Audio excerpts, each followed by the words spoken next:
Dick Powell as Richard Diamond, private detective.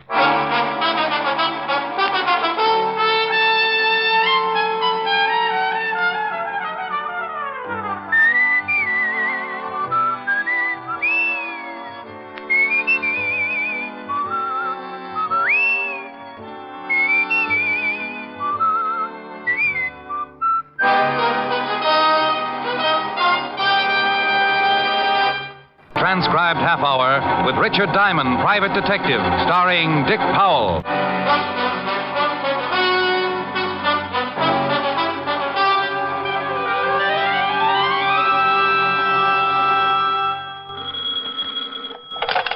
Diamond Detective Agency, we never say die. Mr. Diamond? That's right. How would you like to make $1,200? Do I have to name the mystery melody?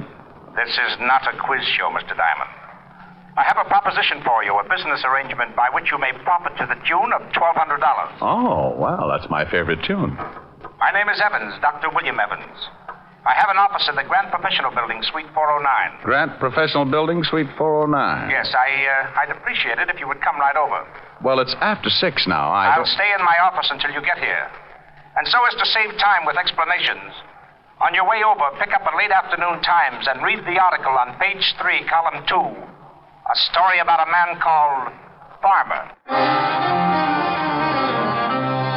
I locked the office, went downstairs, and out on the street, where I purchased a late afternoon Times, and in the cab headed for Dr. Evans's office.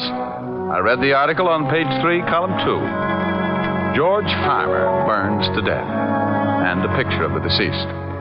According to the article, Farmer had been on a vacation in the North Woods. He'd gone to sleep smoking a cigarette, and that was that. Mattress caught fire, and before anyone noticed, the whole cabin was burning. My cab let me out in front of Dr. Evans's building, and one look at the large crowd, plus the very familiar black sedan in the passenger loading zone, tied my stomach in a knot. All right, now, get back, you. You? Evening, Sergeant Otis. Lieutenant, what are you yelling about, Melonhead? Oh. Evening, Lieutenant Levinson. Oh, no. I hope you were just passing by, Mr. Diamond. I saw the crowd, Lieutenant Levinson, and came over to find out if you and Otis were playing hopscotch or possibly kick the can. This is a swell time to make with the jokes. Some guy took a dive out of the 4th floor window. 4th floor? Dead? Very. Name was Evans. Had offices in the building. Dr. William Evans. Guy named Evans. Offices on the 4th floor. Doctor. Some guy. Just 20 minutes before, he'd called me with a $1,200 proposition. And now it looked like the only thing I was going to get out of the deal was a late afternoon paper and a story about a guy named Farmer. Farmer? Burned to death in bed? Oh, yeah. We got a report on the case. Well, this Dr. Evans was hooked up with it in some way. He offered you $1,200? He asked me if I was interested. Silly boy. There's the doctor's office. And there's the window he went out of. Who saw him jump? Bill Mitchell, cop on the beat, saw the body come out of the window feed first. Said at least it looked like he jumped. No sign of a struggle? I'll have the boys give the room a good going over. Well, we're pretty sure of 2 things, Walt. First, there's a strong possibility that Dr. Evans didn't commit suicide. Also, that he knew something about George Farmer, the guy who got burned to death. Might have been Farmer's doctor. Well, there's one way to find out. This Times article says that Farmer left a widow. While you're checking things here, I think I'll go see what Mrs. Farmer's views are on dead husbands and dead doctors.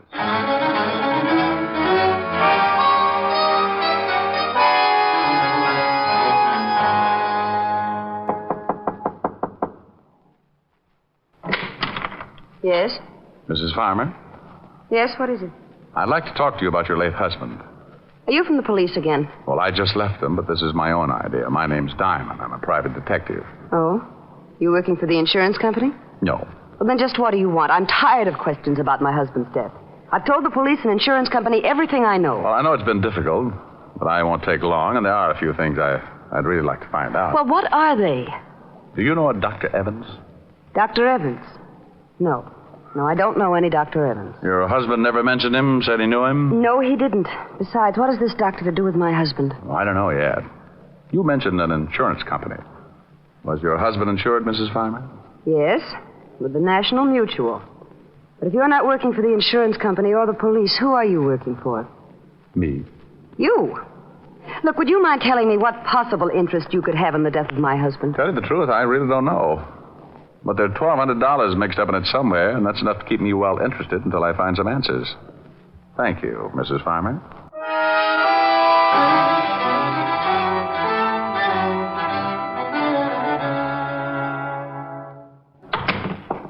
Hello, Walt. Hello, Rick. You see the wife? Yeah, lovely girl.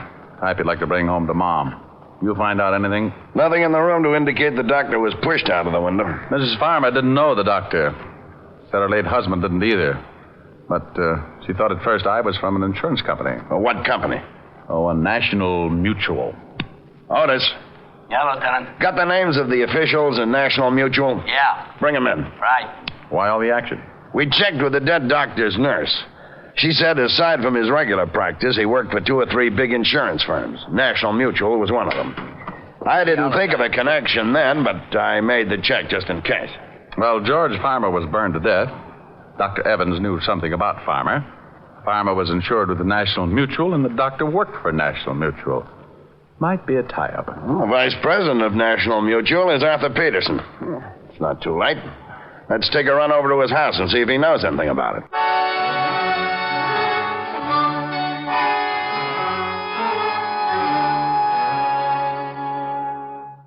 Well, gentlemen, in answer to your questions, yes, we did insure the late George Farmer, and Dr. Evans does work for us. As to whether or not he was the doctor who examined Farmer, I really couldn't say. I'd have to check the files. Lieutenant, aren't you satisfied? You think there's something wrong? We don't know. Dr. Evans jumped or was pushed out of his office window this evening. Good Lord. He called Mr. Diamond here and indicated he knew something about Farmer's death. Have you settled the claim with Mrs. Farmer yet? No, but it's to be settled within the week. $25,000 policy. If someone could show your company that Farmer's death was no accident, there'd be a reward, wouldn't there? Yes, 10% of the policy. In this case, $2,500. Oh, half of that'd be about $1,200. You think we could look at your records tonight, Mr. Peterson? It's very important. Of course. I'll just get a coat and we'll go right down to the office. We left with Mr. Peterson and headed for the offices of the National Mutual. A quick look through the file showed us what we wanted. A full report on the state of George Farmer's health. Okayed for insurance by the examining physician, Dr. William Evans. It's too bad the first claim on an accident policy has to be a death. Well, that ties that up. Now what have we got? Enough to keep on looking. I think I'll go have a long talk with Farmer's wife. Our company detectives checked that. She was right here in the city when her husband died. Well, a little talk won't hurt. Who sold Farmer the policy, Mr. Peterson? According to the files, the insurance man was Martin Ames. You have his address here? Yes. Here you are. Good man. One of our leading salesmen. While you're talking with Mrs. Farmer, Walt, I think I'll run over and see this man Ames. Maybe he can do us some good. If the late Dr. Evans hadn't offered me $1,200, I would have okayed his 4-floor dive as an act of suicide. But the way things were shaping up, he was going to split an insurance reward. And knowing doctors to be pretty practical people, I just couldn't imagine him giving up that kind of money for a fast trip to the sidewalk. The home of Martin Ames was an apartment on the Lower East Side. His wife answered the door. No, my husband isn't here. I was just leaving. You know where I can find your husband, Mrs. Ames? It's rather important. I don't know what you want, but if you want to see my husband, that's where I'm going now. I just got a call. He's had an automobile accident.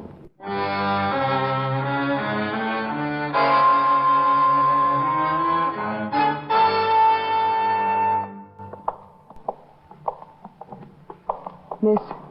Yes. I'm Mrs. Ames. I was told my husband. Oh, yes, Miss Ames. If you'll just have a seat, I'll call Dr. Tully. He's in charge of your husband's case. But I want to see my husband. Can I see him? You'll have to see Dr. Tully first. But I want to know how serious it is. I should be with my husband. If it's you'll serious... just be patient for a moment, Miss Ames, I'll get Dr. Tully. Come on, Mrs. Ames. Let's sit down over here. Now, just sit down right over here and try and relax. Dr. Tully, third floor reception room, please. Hello, Walt. Dr. Tully, No, come to this the is a third police floor officer, Miss reception Ames. room, please. Police officer? Dr. He's a Tully. friend of mine, Miss Ames. Nothing about my husband. Dr. Tully's the man you want to see. Can I talk with you, Rick? Oh, sure. Will you excuse me, Mrs. Ames? Oh, yes, of course. You'll be all right? I'll be all right. Okay, Walt. Well, this is far enough. About her husband? Yeah, I was questioning Mrs. Farmer when I got the call over the hotshot. I remembered, so I figured you'd wind up here. Have you heard how he is? Died 5 minutes ago. Oh, no. Accident? Hit and run. Before he died, he told us a car ran him off the road. Went down a 20-foot embankment and right into a cement retaining wall. The wall stopped him from going any further, but broke his neck. Any lead on the other car? No, lonely stretch of road. No one else saw it. It happened too fast for Ames. Now, wait a minute. That must be Dr. Tully going over to Mrs. Ames now. Yeah, Mrs. that's Ames, Tully. I'm afraid that He did everything he give you could. the bad news. I don't envy him. Your Miss. husband is dead. Oh, no. Mrs. Ames. Oh, dear Mrs. God, Ames, please no. control yourself, Mrs. Ames. Come on, Walt. This is turning into a rotten case.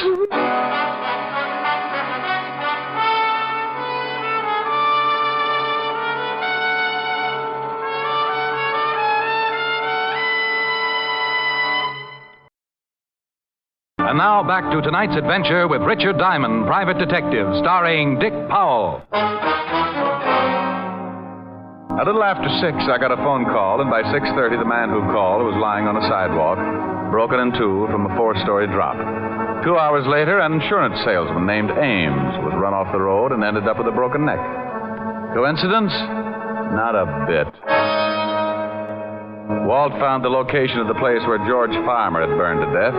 Then we climbed in the squad car and started the long drive for the Catskills. Around 7 in the morning, we turned off the main highway and onto a dirt road. A sign reading Sportsman's Retreat, 2 miles, pointed the way, and 20 minutes later, we were pulling up in front of the lodge.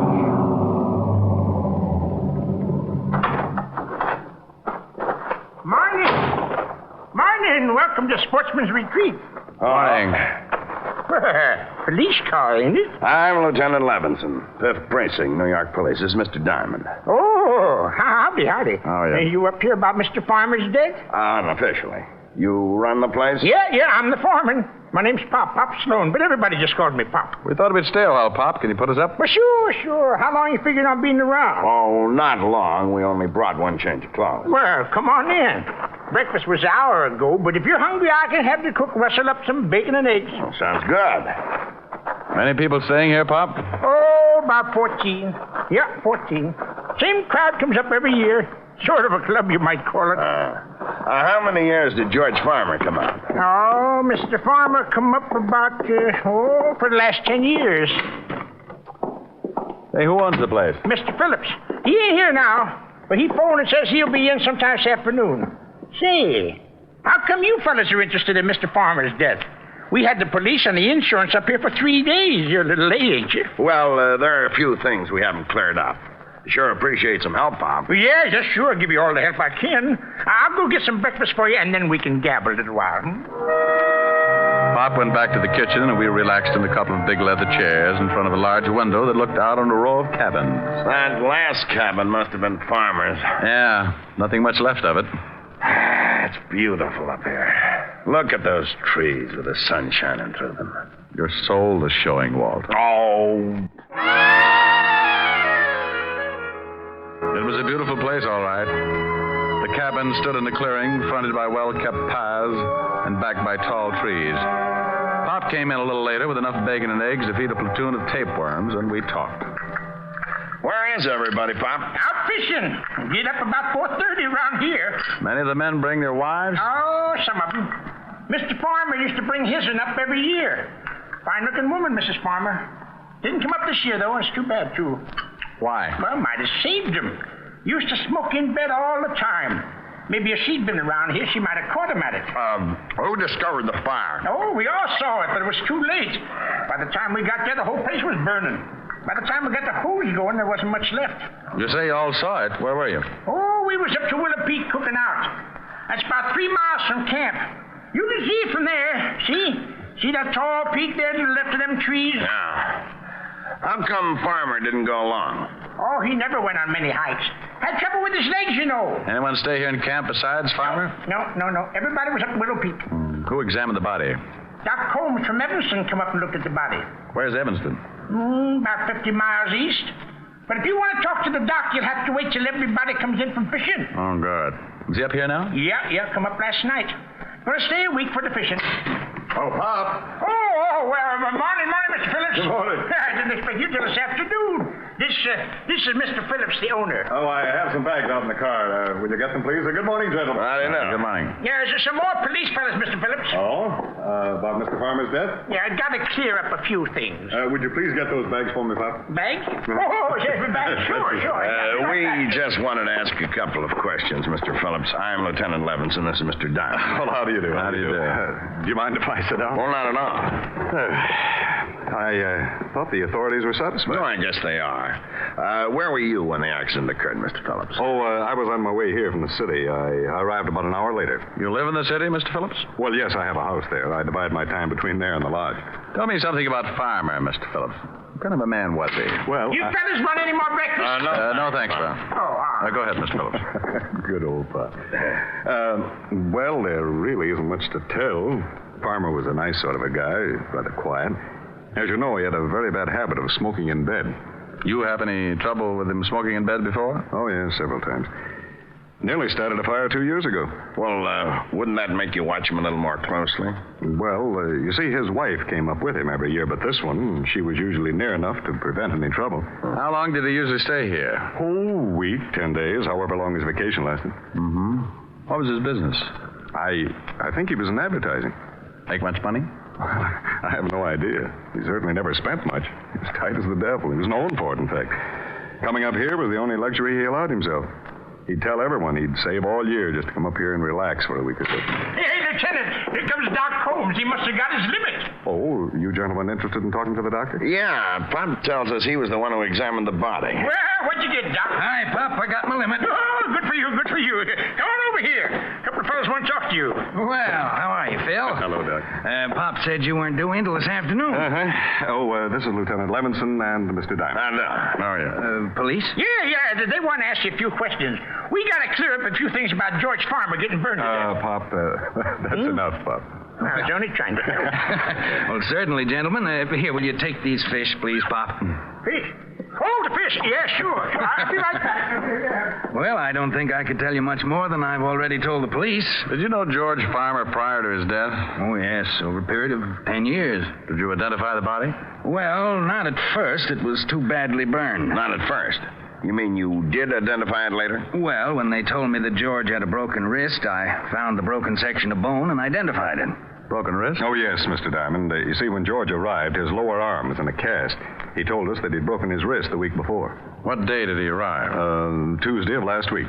Well, put in a call to Otis and have him find out where George Farmer had his broken wrist treated, and most of all, when the accident occurred. Well, what are you getting at, Rick? Then have him find out the date the insurance policy went into effect. Doctor, which wrist was broken? The right one. And it was in a cast, huh? Mm-hmm. Would you say he could move his fingers well enough to write? It depends on how recent the accident. Step on it, Walt. Okay, but I don't get it.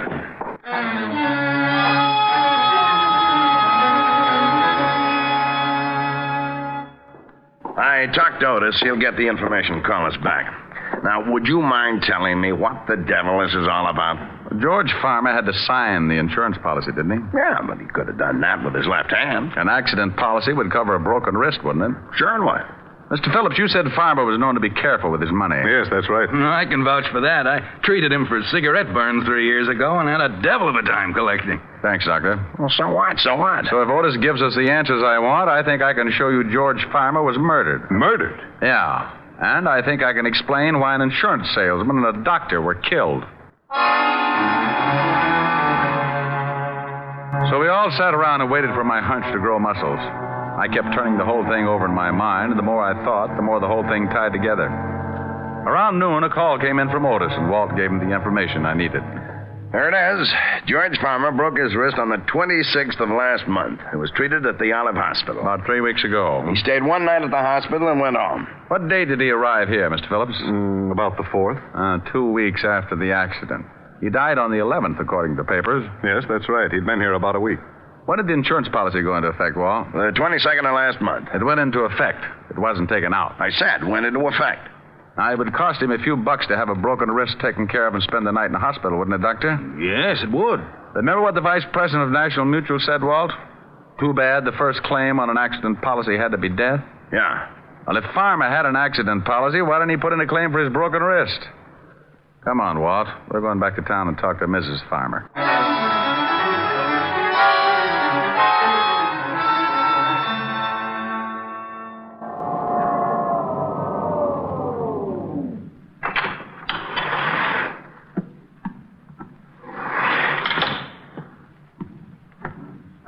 You got your men spotted around the building? Whole block surrounded.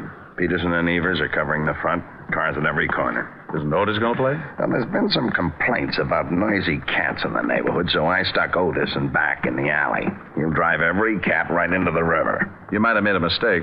One yell out of Otis, and he'll end up with all the shoes in the block. Here it is. Yeah? Oh. Mind if we come in, Mrs. Farmer? No, I guess not. Well, what is it this time, Lieutenant? We think your husband was murdered. Well, that's ridiculous. Now, we know you didn't do it, but you were in on it. You know who did. Are you serious? Very. We just had the lab make a check on the insurance policy. The signature and the fingerprints were from the right hand. Well, of course they were. So your husband didn't have a broken wrist at the time? Well, no, he did that sometime later. And you'll swear that it's his signature on the policy? Certainly. I went to the doctor with him. I thought you said you didn't know it, Dr. Evans. Well, I don't. He was the insurance doctor. Well, I'd never seen him before or since. How could you expect me to remember Your husband didn't turn in a claim for his broken wrist. He didn't? Well, that was his business, wasn't it? Don't you think it's rather strange to take out an accident policy and not turn in a claim on your first accident? I don't know. I didn't bother with my husband's affairs. Is this your husband's driver's license? Where did you get that? Motor Vehicle Department. Is it your husband's license? Yes, I guess so. The signature on this license is not the same as the one on the insurance policy. What do you mean? He means that the signature on the insurance policy is a very clever forgery. Who forged it, Mrs. Farmer? I don't know. I don't know what you're talking about. Who went to that doctor's office representing your husband? No one. Why in the world would I do that? Why would I have someone represent my husband? Probably because you wanted your husband out of the way. That's horrible. Get out of here. That's not true. Who was in on it with you? Who killed your husband up at his cabin at the lodge? Get out. Get out. It had to be someone at the lodge who knew what cabin he was in. No. Did you get the papers of your husband's picture? Yes. You're lying. The newspapers told us you claimed not to have them. Well, I don't remember. I don't remember. Oh, sure you do. You didn't want to give the papers a picture of your husband because you knew the insurance salesman and the doctor would identify it as not being the man who took out the accident policy. No. You knew your husband was going to take his trip, so you planned his death and stayed home for an alibi. The picture came out, and the insurance man and the doctor had to be killed. A man killed them, Mrs. Farmer. Someone strong enough to run a car off the road and lift an unconscious man out of a window, feet first. Who killed them, Mrs. Farmer? Hey, you, stop! Stop! Lieutenant! Otis has got something. Well, let's get out on the fire escape. Stop or I'll shoot! There's a new line. Somebody halfway up the fire escape. Look out, Otis! Move over, Walt. Otis could hit a herd of elephants in a broom closet. I got him, Lieutenant! He got him. No, make him happy, Walt. Climb out there and see what we got. Okay. Now, just take it easy, honey. Frank! Yeah? It's that guy Phillips, the one who owned the lodge. And he's dead. Well, Mrs. Farmer, that's it. Want to tell me about it? Oh, yes, it doesn't make any difference now. Phillips killed your husband and the other two men? Yes. We fell in love 3 summers ago. But he planned it. The whole thing was his idea. Oh, sure, I know. But the state is pretty narrow-minded about those things, honey. Guy like that gets ideas and gets dead for it. You like his ideas, and you just got to get in some kind of trouble along the way. Go on, Melonhead. Climb in. You're not hurt that bad. I am told. You get shot, Otis? No. But I'd like to ask you something, Shamus. Did you throw a shoe at me?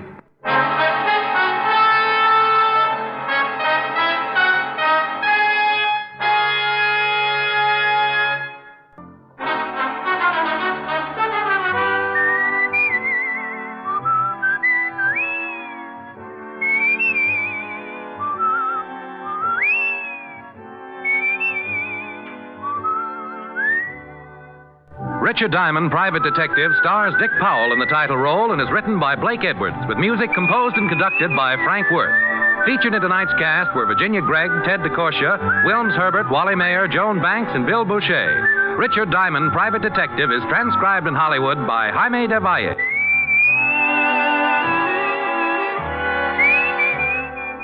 This is Bill Foreman inviting you to be with us next Wednesday at this time when we will again bring you Dick Powell as Richard Diamond, Private Detective.